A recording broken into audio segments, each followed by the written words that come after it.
नमस्कार, नवभारत टाइम्स के special show lunch का पंच में आपका स्वागत है। आपके साथ मैं हूं विनीत त्रिपाठी। इसी साल 2 अप्रैल को वक्फ संशोधन बिल लोकसभा में पास हुआ।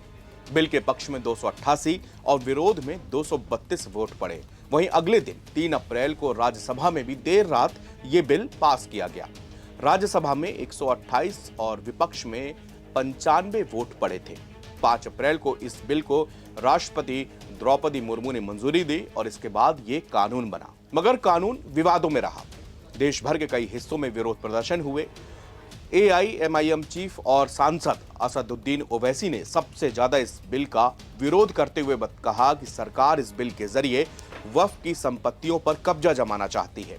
सुप्रीम कोर्ट में इस कानून पर रोक लगाने के लिए 100 से ज्यादा याचिकाएं दायर की गई। 16 अप्रैल को वक्फ संशोधन कानून को चुनौती देने वाली याचिकाओं पर सुप्रीम कोर्ट में सुनवाई हुई। तत्कालीन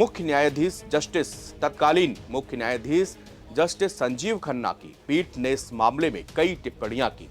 सुनवाई में सुप्रीम कोर्ट ने केंद्र सरकार से पूछा था कि क्या वो हिंदू समुदाय के धार्मिक ट्रस्ट में मुसलमान या गैर हिंदू को जगह देने पर विचार कर रही हैं। 22 मई को सुप्रीम कोर्ट ने वक्फ संशोधन मामले में अपना फैसला सुरक्षित रख लिया। आज सुप्रीम कोर्ट ने वो अहम फैसला सुनाया है। सबसे पहले कोर्ट ने ये साफ कर दिया कि इस बिल पर वो रोक नहीं लगा सकते। इसके बाद कोर्ट ने कुछ जरूरी बदलाव भी इस बिल में किए हैं। सुप्रीम कोर्ट के इस फैसले पर मुस्लिम पक्ष ने भी खुशी जताई है। बड़ी हद तक हमारी बात मान ली गई है। देखिए, वक्फ बाय यूज़र पे हमारी बात मान ली गई है। इसके साथ साथ जो है प्रोटेक्टेड मॉन्यूमेंट के ऊपर भी हमारी बात मान ली गई है कि कोई थर्ड पार्टी क्लेम नहीं होगा, ये बात मान ली गई है। 5 साल की जो कैद लगाई गई थी वो हटा दी गई है और इसके साथ साथ जो है उम्मीद पोर्टल को डेट को एक्सटेंड करने की बात कही गई है। और वक्फ बाय यूज़र के ऊपर भी हमारा जो वो था कि इसको इस तरह से आर्बिट्री ख़त्म नहीं होना चाहिए, वो बात मान ली गई है। सरकार जो क्लेम करती थी कि हमारी प्रॉपर्टी है तो वक्फ बोर्ड नहीं तय करेगा, ट्राइब्यूनल नहीं तय करेगा, वो बात ख़त्म हो गई है। तो मेरा कहना ये है कि बाय एंड लार्ज बहुत सारी बातें हमारी स्वीकार कर ली गई है और हम समझते हैं कि बड़ी हद तक सेटिस्फैक्ट्री है। सुप्रीम कोर्ट ने वक्फ संशोधन कानून के कुछ प्रावधानों पर रोक लगाई है। सुप्रीम कोर्ट ने कहा कि इनमें से कुछ प्रावधान शक्ति के मनमाने प्रयोग को बढ़ावा देंगे।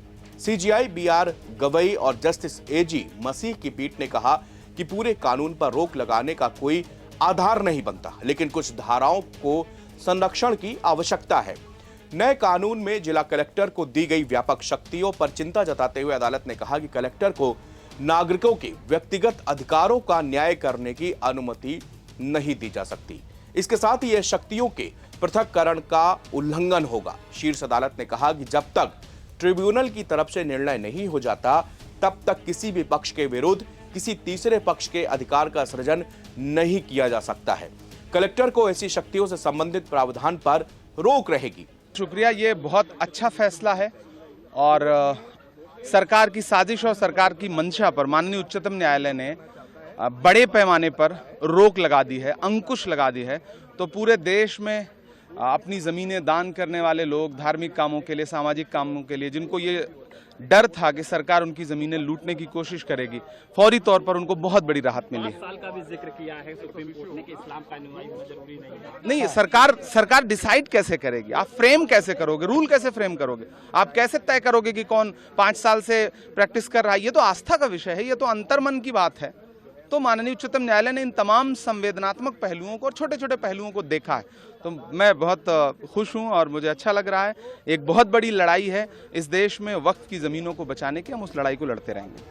सुप्रीम कोर्ट के फैसले की कुछ बड़ी बातें मैं आपको आसान शब्दों पर यहां समझाने की कोशिश करता हूं।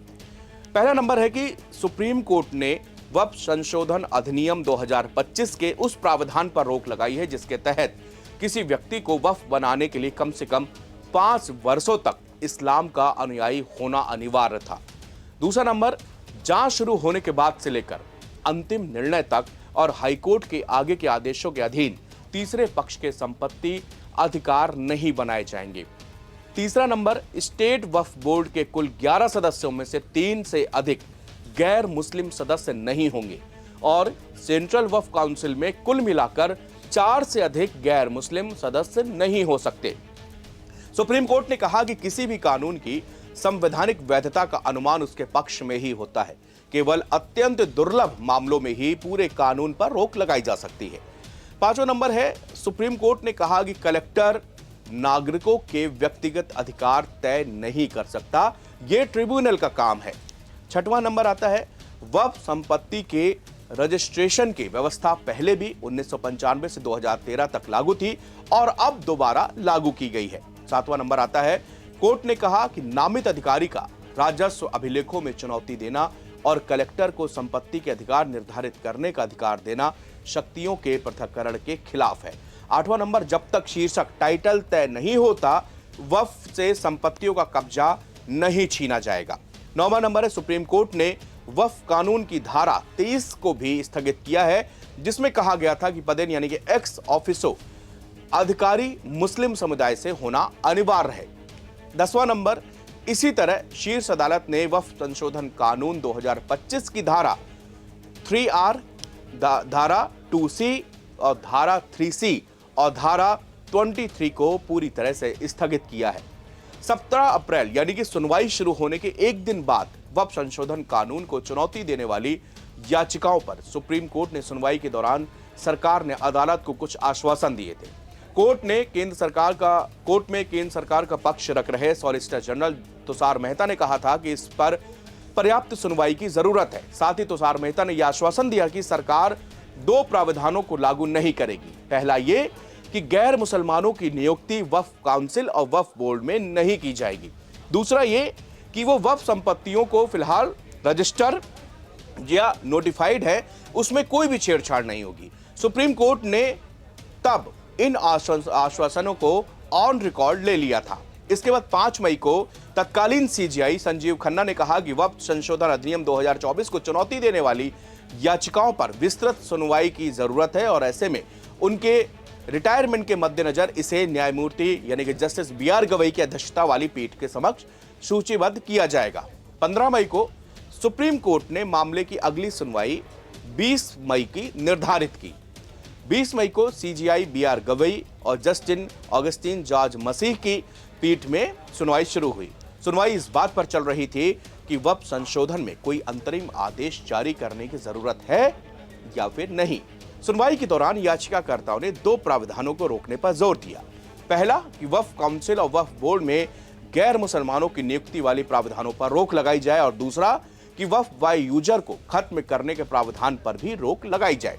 वक्फ बाय यूजर उन वक्फ की संपत्तियों को कहते हैं जो लंबे समय तक वक्फ के कार्यों के लिए इस्तेमाल होते आ रही है और उसके कारण उन्हें वक्फ का दर्जा मिल गया। केंद्र सरकार ने किसी भी प्रकार के अंतरिम रोक का विरोध किया। 22 मई को सुप्रीम कोर्ट ने वक्फ संशोधन मामले में अपना फैसला सुरक्षित रख लिया था, जो कि फैसला सुप्रीम कोर्ट ने आज सुनाया है।